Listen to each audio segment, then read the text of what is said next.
You tune into the Four Boxes Diner to make sure that you are the smartest person in the room when it comes to our Second Amendment rights, including being smarter than, that's right, attorneys that work for Merrick Garland and the Department of Justice when it comes to our Second Amendment rights. And I'm going to prove that I think I may have just done that, because the Department of Justice, in their argument in the Rahimi case before the U.S. Supreme Court, has just done exactly what we had talked about, which is they're trying to appeal to airy-fairy, unconnected to anything history to try to justify any and all gun control laws. And that's not how the law works, but they're trying to escape and get away from what the law says because they don't like the outcome, because they want lots and lots of gun control, but they don't get it under our Second Amendment, and they don't get it because it's unconstitutional. Stay tuned. Let's talk about all of it. Hey folks, I'm Mark Smith, host of the Four Boxes Diner, proud American gun owner, constitutional attorney, member of the U.S. Supreme Court Bar, and author of Disarmed: What the Ukraine War Teaches Americans, and Israelis for that matter, and others about the right to bear arms. All right, folks, so here we have on the transcript of the United States versus Rahimi oral argument before the United States Supreme Court. The best lawyer that Merrick Garland's got, the best lawyer to go out there and strip us of our constitutional rights and strip us of our civil rights, the right to keep and bear arms, to protect ourselves, our families, our communities. That's right. Solicitor General Elizabeth Proligar sent out before the U.S. Supreme Court to explain why they can take away our gun rights and disarm us. Don't think it's going to work, but they tried really hard. So in their argument, and I'll play this for you so you can see I'm telling the truth, the Solicitor General of the United States tries to play games with history. Now, I warned you, and you knew about this risk, and lo and behold, before the U.S. Supreme Court itself, being advanced by the fanciest, danciest, best lawyer they got in the Department of Justice, they're doing exactly what we here, you out there and me here, what we all did and predicted, which is that they were going to try to get away from the clear, unambiguous requirements of the U.S. Supreme Court in Heller and specifically in NYSRPA versus Bruen as to the burden that the government must bear and satisfy in order to justify a modern-day gun control law, whether it be 18 U.S.C. 922 G8 dealing with domestic violence restraining orders or otherwise. So indeed, here we have a softball question being presented by anti-gun, liberal but wise Justice Elena Kagan, the former dean of the Harvard Law School. Justice Kagan pitches a softball to the Solicitor General of Merrick Garland and Joe Biden's, basically saying, tell us all the reasons why you think the Bruen and Heller standard of interpreting the Second Amendment is no good. It's no good. And guess what? The Solicitor General was ready for that question because she had three big reasons, of two of which we're going to talk about in this video, why Bruen was wrongly decided, but with a laser focus basically explaining how to water down and gut Bruen. That's the idea. What the anti-gunners want to do for the moment until they replace Justice Alito and Justice Thomas on the Supreme Court with Joe Biden picks, which is their ultimate goal, don't forget. That's the whole purpose. That's the whole purpose of delay. That's their entire goal. They just want to replace those two Supreme Court justices with another type of Justice Brown Jackson or Justice Kagan, and then they think they've got it made in the shade. That is exactly what they're planning. But until then, what they're trying to do is to find a way to get the Supreme Court to pay lip service to NYSRPA versus Bruen and to cite NYSRPA versus Bruen and to pretend they're following NYSRPA versus Bruen, but to water it down and basically let any and all gun control laws stand. That's the goal of the Department of Justice and Merrick Garland and Joe Biden, but it's not going to work. Nevertheless, one of the ways they're trying to do it is they're trying to escape the fact that Bruen specifically said that when the burden shifts to the government, because when the text is satisfied, meaning the Second Amendment text is implicated by a modern-day gun control law, then the burden shifts, as you know, the burden shifts to the government, and the government bears the burden to come forward affirmatively and prove that the modern-day gun control law they're trying to justify, in the Rahimi case is 922 G8, whatever it is, the federal government or the government must come forward and show that the modern-day gun control law they want to uphold is consistent with historical analog laws that have been with us since 1791, the year the Second Amendment was ratified and adopted and became effective. Now, this makes the anti-gun lobby very uncomfortable because the truth is, while there was a lot of bodies of law that were enforceable on the books and were enforced at the founding era, there were state constitutions, there's the federal constitution, there's common law, and of course, there are statutes. All that kind of law was out there on the books at the founding of the country. But the one thing that was not really out there in any real way were gun control laws. Because consistent with the Second Amendment's right to keep and bear arms, the lack of gun control at the time of the founding was corroborative evidence or further proof that our founding fathers really thought that as long as you were peaceable, you didn't disturb the peace or engage in violent crimes like murder and rape with guns, you were allowed to have guns for self-defense or for whatever purpose you want. It was part of an American freedom, which is how the right to keep and bear arms actually found its way into the Bill of Rights. Okay? So what really bothers the anti-gunners when they do the Bruen-Heller methodology of text first, burden shifts to the government, and then the government has to come forth with historical analog laws, is that when they go back and they spend all this money of the billionaire class to try to justify gun control laws, they go back to and they search every nook and cranny for laws justifying gun bans or gun laws, gun restrictions. They go all the way back, and guess what? They don't find it. It's silent because Americans at the time of the founding, when they wrote the Second Amendment and the Constitution, expected to have freedom, including the freedom to have the right to keep and bear arms. So they're really, really angry that they can't find historical justifications for the gun control laws they want to foist upon us. So here you're going to see with this colloquy between Justice Kagan, an anti-gun Supreme Court liberal justice, and the Solicitor General, you're going to see this colloquy basically allowing the Solicitor General to tee off. And her first argument, and I'll play the recording for you in a second, she laser focuses and says that it is an error that the only thing that matters under Bruen is regulations. Right? She goes on to talk about how it's not a regulation-only test.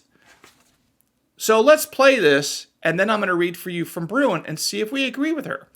Okay? This is Justice Kagan and the Solicitor General talking about regulations being not the only thing that can be used to justify gun control laws taking away your rights. Let's listen in. General, there seems to be a fair bit of division and a fair bit of confusion about what Bruen means and what Bruen requires in the lower courts. And I'm wondering if you think that there's any useful guidance, in addition to resolving this case, but any useful guidance we can give to lower courts about the methodology that Bruen requires be used and how that applies to cases even outside of this one. Yes, I think that there are three fundamental errors in methodology that this case exemplifies and that we are seeing repeated in other lower courts, and that this case provides an opportunity for the court to clarify that Bruen should not be interpreted in the way that respondent is suggesting. The first error we see is that respondent has asserted here, and other courts have embraced the idea that the only thing that matters under Bruen is regulation. In other words, you can't look at all of the other sources of history that usually bear on original meaning. And I don't think that that can be squared with this court's precedent, starting with Heller, which consulted a wide variety of historical sources, the same kind of evidence we've come forward with here about English practice, state constitutional precursors, treatises, commentaries, state judicial decisions. All of that is relevant evidence about the scope of the Second Amendment right, and I think the court could make clear that it's not a regulation-only test. Well, there you heard it from the mouth of the Department of Justice itself, that they think that indeed airy-fairy history, which is what I like to call it on this channel, narratives told, stories told by historians with Ivy League degrees, telling stories and historical narratives, and we stand on the river banks of history as it flows by, and let me tell you what it means, and let me explain to you in great detail why the fact that there are no gun control laws in 1791 proves that indeed we can enact all sorts of gun control laws today, and the founding fathers would support it. Nonsense. Nonsense. Crap. right? But that's what they're really arguing. They're like, hey, yeah, there's no gun control laws at the time of the founding, but we know the founding fathers would love gun control because we say so. And we've got degrees from these fancy universities that have a whole lot of credibility nowadays, don't they? Yeah, hardly. Nevertheless. But let's turn to the actual facts. Let's look at the highlight reel from what the U.S. Supreme Court itself said in that 6-3 decision of NYSRPA versus Bruen about what is required of the government, the burden that the government must bear to justify modern-day gun control law. And you will see it's dramatically different than what the Solicitor General and Merrick Garland and Joe Biden want you to believe. And their magical thinking is not going to work. Let's turn to the videotape, and here's what it is. In NYSRPA versus Bruen, the court wrote, not once, but they actually wrote what I'm about to read twice. That's how firmly they are that it's really gun regulations the government has to come forward with from the time of our founding. The Supreme Court wrote this, quote, we reiterate that the standard for applying the Second Amendment is as follows. When the Second Amendment's plain text covers an individual's conduct, the Constitution presumptively protects that conduct. Presumptively protects it, which means the burden's on the government to overcome that presumption. The Constitution presumptively protects that conduct. The government must then justify its regulation by demonstrating that it is consistent with the nation's historical tradition of firearm regulation. Only then may a court conclude that the individual's conduct falls outside the Second Amendment's unqualified command. Period, close quote. NYSRPA versus Bruen. But did you hear the critical phrase? Demonstrating that it is consistent with the nation's historical tradition of firearm regulation. What is a regulation? It's a law. It's something that you have to comply with. What are examples of regulatory actions or regulations? Statutes, case law, common law, constitutions. The Supreme Court says, specifically, it's got to be a firearm regulation and the tradition thereof. But you heard from the recording I played you that the Solicitor General of the United States, the smartest person in the Department of Justice under Merrick Garland, is saying, no, it doesn't have to be a regulation. It can be airy-fairy history, even though we have a history of no gun control law in America in the 18th century. Of course, the Founding Fathers would embrace gun control law today. Nonsense. And they know it, and yet they still speak these nonsensical words to the Supreme Court. And trust me, the Supreme Court gets it. The Supreme Court gets it, so that's good news. But let me carry on. The next point that I want to play for you, also by the Department of Justice, and I think this really continues to hurt their credibility, is, again, an explanation why they don't need to follow Bruen. Specifically, Justice Kagan again asked the Solicitor General, why don't you like Bruen effectively? And the Solicitor General goes on to say, and here's the critical thing, she talks about how that courts, the lower courts, are placing dispositive weight on the absence of regulation. An absence of regulation in a circumstance where there's no reason to think that there was due to constitutional concerns.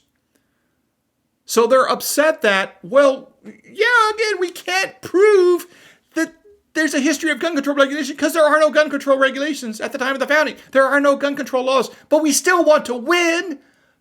Yeah, we can't satisfy the burden of Bruen, but so what? We should still win because we're the Department of Justice and we do justice. Ha ha, ha ha, ha ha. Hardly. So here you're going to hear this tape. You're going to hear the Solicitor General explain how upset she is that the fact that they cannot find regulations, that there's an absence of regulation at the time of the founding, somehow says, well, so what? We can still do gun control, right? Huh? Check it out right now. And third and finally, I think that in many instances, courts are placing dispositive weight on the absence of regulation in a circumstance where there's no reason to think that that was due to constitutional concerns. So, for example, here we don't have a regulation disarming domestic abusers, but there is nothing on the other side of the interpretive question in this case to suggest that anyone thought you couldn't disarm domestic abusers or couldn't disarm dangerous people. And in that kind of context, I think to suggest that the absence of regulation bears substantially on the meaning of the Second Amendment is to take a wrong turn. It's contrary to the situation the court confronted in Bruen, where there was a lot of historical evidence to say states can't completely prohibit public carry. And against that evidence, you might say that the absence of regulation is significant. But here, there's nothing on the other side of this interpretive question, and I think that that just shows that you shouldn't hold the absence of a direct regulation against us. Well, there you have it. The Solicitor General basically complaining that lower courts are expecting us, the federal government, to come forward and justify our modern-day gun control law with actual laws on the book at the time of the founding. And that somehow the fact that there are no laws that cover certain topics somehow means, well, we can still pass laws anyway. Who cares what Bruen says? They're only the Supreme Court. We're the Department of Justice. Well, yeah, it doesn't work that way. And what they're particularly angry about and why it's not going to work is what NYSRPA versus Bruen specifically said, which is actually if there's an absence of regulation, an absence of gun control at the time of the founding, it works against the government, meaning that odds are the government attempt to have modern-day gun control laws is unconstitutional. Here's what the Supreme Court said in Bruen on this specific topic, anticipating this argument by the Department of Justice years ahead of time. The Supreme Court says, quote, when a challenged regulation addresses a general societal problem that has persisted since the 18th century, the lack of a distinctly similar historical regulation addressing that problem is relevant evidence that the challenged regulation is inconsistent with the Second Amendment. Likewise, if earlier generations addressed the societal problem, but did so through materially different means, that also could be evidence that a modern regulation, also known as a modern gun control law, a modern regulation is unconstitutional. And if some jurisdictions actually attempted to enact analogous regulations during this time frame, but those proposals were rejected on constitutional grounds, the rejection surely would provide some probative evidence of unconstitutionality. Period, close quote, U.S. Supreme Court, NYSRPA versus Bruen. The point is that the Supreme Court understands the basic fundamental things that you all that type in shall not be infringed means, which is at the time of our founding, the Founding Fathers wrote the Second Amendment, which is the best historical evidence we have that they thought we have a right to keep and bear arms, and that it was a pre-existing right, which is why it's written the way it's written, i.e. the right of the people to keep and bear arms shall not be infringed, meaning it already exists, and it just simply shall not be infringed, right? The Founding Fathers understood, and the Supreme Court understands what the Founding Fathers meant, which is the best historical evidence of them all, and the dispositive one is the text of the Constitution itself, the text of the Second Amendment itself. That itself is a historical document. Never lose sight of that. It's the best historical evidence what the Founding Fathers thought about the right to keep and bear arms, that it shall not be infringed. With that said, they then say, okay, but if there's a historical tradition of some sort of gun control law going back to the founding, like you can't use a gun to commit murder, you can't use a gun to commit rape, that sort of thing. Well, guess what? The Supreme Court says, yeah, show us that evidence, government. If you could show us evidence that there's particular laws on the books that the Founding Fathers basically were okay with at the time they adopted the Second Amendment, then that is obviously evidence that a modern-day gun control law that's analogous or sufficiently analogous to those laws is constitutional today.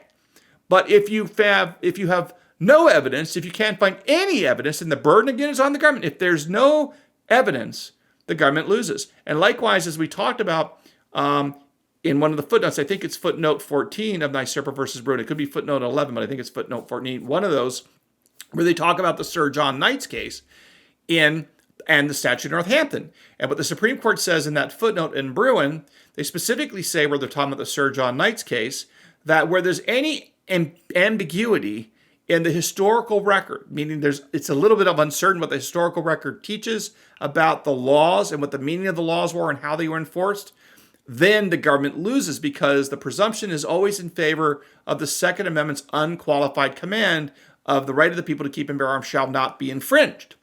So here you have the Solicitor General's office and the Department of Justice trying to say that the fact that there is no evidence at the time of the founding should not be used against them. But of course it should be, because the fact that there's no evidence of gun control laws at the time of the founding demonstrates to me, or corroborates, that the right of the people to keep and bear arms text means, the textual basis of the right is corroborated by the lack of gun control laws, which would be consistent with the views of the founding fathers that there really should not be gun control laws among people that are acting peaceably, because we have the right to have guns. So you would expect a society with few gun control laws, meaning the society that embraces and writes the Second Amendment, is also the same sort of society that would not have a lot of gun control laws. And that is exactly what the historical record proves. Not just that the text, which again is historic, don't forget the Second Amendment is a historical document, but beyond that, it's also the other history that the government is not able to come forward with. And it's that lack of history, that lack of historical regulation, that bodes well and demonstrates, as the Supreme Court says, that the right of the people to keep and bear arms shall not be infringed. And modern gun control laws that don't have historical analogs that are sufficiently analogous to the modern day gun control law, those gun control laws should fail and do fail under the Bruen standard, which really is the Heller/Bruen standard. And it's interesting to see how the Department of Justice is trying to do an end run around that, but I don't think it's going to work. But okay. All right. Well, I hope you learned a little bit something here today. Here at the Four Boxes Diner. If you haven't subscribed, please do so. Don't forget to like this video and share it with your friends. And please follow me on X at Four Boxes Diner. I provide additional Second Amendment information on X. And again, we will see you again soon here at the Four Boxes Diner. Orders up. Table 2A.